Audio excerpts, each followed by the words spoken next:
کیا آپ جانتے ہیں کہ کائنات میں ایک ایسے پانی کا چشمہ بھی موجود ہے جس کا پانی پینے والا ہمیشہ کے لیے زندہ ہو جاتا ہے، یعنی وہ کبھی نہیں مرتا، نہ وہ کبھی بھورا ہوتا ہے اور نہ ہی اسے کوئی بیماری لگتی ہے۔ یہ وہ چشمہ ہے جس کی تلاش ہر دور کے حکمران، سیاحوں، جہازدانوں اور بادشاہوں نے کی ہے، لیکن کیا آپ جانتے ہیں کہ آب حیات کا یہ چشمہ آخر کہاں موجود ہے اور تاریخ میں کون سی ایسی ہستی ہے جس نے اس کا پانی پیا ہوا ہے؟ آب حیات کے اس چشمے کا ذکر دنیا کے مختلف تہذیبوں، طریقوں، کتابوں اور قصے کہانیوں میں بھی ملتا ہے۔ پرانے زمانے کے لوگوں کا ماننا تھا کہ آب حیات دراصل آب شفا ہے، یعنی اس میں ہر بیماری کا علاج اور شفا موجود ہے۔ اس کے علاوہ اس پانی میں کسی بھی انسان کو تا حیات زندگی دینے کی صلاحیت بھی موجود تھی۔ یہ ایسا پانی ہے کہ جو بھی شخص اس پانی کو پی لے یا اس میں غسل کرے تو اسے کبھی موت نہیں آتی۔ لوگ اسے اکثر کسی چشمے یا آبشار کی شکل میں تصور کرتے ہیں۔ جب سے انسان کو زندگی ملی ہے، اسے ایک ہی خوف ہر وقت ستاتا رہتا ہے، وہ خوف ہے موت کا خوف۔ وقت گزرنے کے ساتھ یہ خوف انسان کو بے چین کرتا رہتا ہے، اس لیے انسان ہمیشہ جوان یا بڑھاپے کو پلٹنے کی کوشش میں رہا ہے۔ آب حیات کا ذکر مشہور یونانی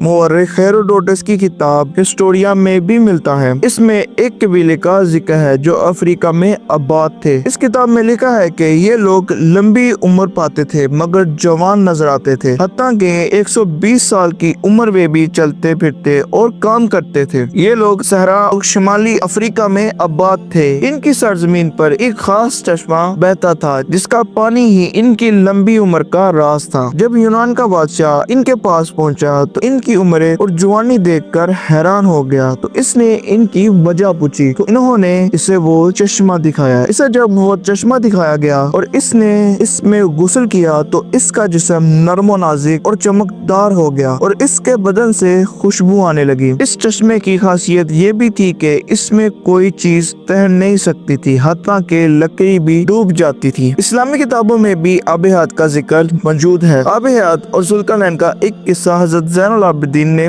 بیان کیا ہے جسے معتبر سمجھا جاتا ہے۔ ذوالقرنین اللہ کے نیک بندے اور بادشاہ تھے جو آسمان کے راستے جانتے تھے۔ یہی وجہ ہے کہ جب یہودی نبی کریم صلی اللہ علیہ وآلہ وسلم کے پاس آئے تو انہوں نے 3 سوالوں میں سے ایک سوال ذوالقرنین کے بارے میں بھی کیا تھا۔ ذوالقرنین کا ایک دوست فرشتہ تھا جس کا نام رافائل تھا۔ ایک دن انہوں نے فرشتے سے پوچھا کہ آسمان میں عبادت کی کیا کیفیت ہے، تو فرشتہ رو پڑا اور جواب دیا کہ کچھ فرشتے قیام کی حالت میں ہیں جنہوں نے کبھی بیٹھ کر نہیں دیکھا، کچھ فرشتے سجدے میں ہیں جنہوں نے کبھی سر نہیں اٹھایا، اور سب یہی کہتے ہیں کہ اے اللہ، ہم نے تیری عبادت کا حق ادا نہیں کیا۔ یہ سن کر حضرت ذوالقرنین رو پڑے اور دعا کی کہ اے اللہ، مجھے لمبی عمر عطا کر تاکہ میں تیری عبادت کر سکوں۔ فرشتے نے کہا کہ اللہ نے ایسا چشمہ بنایا ہے جس کا پانی پینے والا تب تک نہیں مرتا جب تک خود اللہ سے موت نہ مانگے۔ حضرت ذوالقرنین نے پوچھا وہ چشمہ کہاں ہے؟ تو اس فرشتے نے بتایا ایک ایسی وادی ہے جہاں آج تک کوئی انسان یا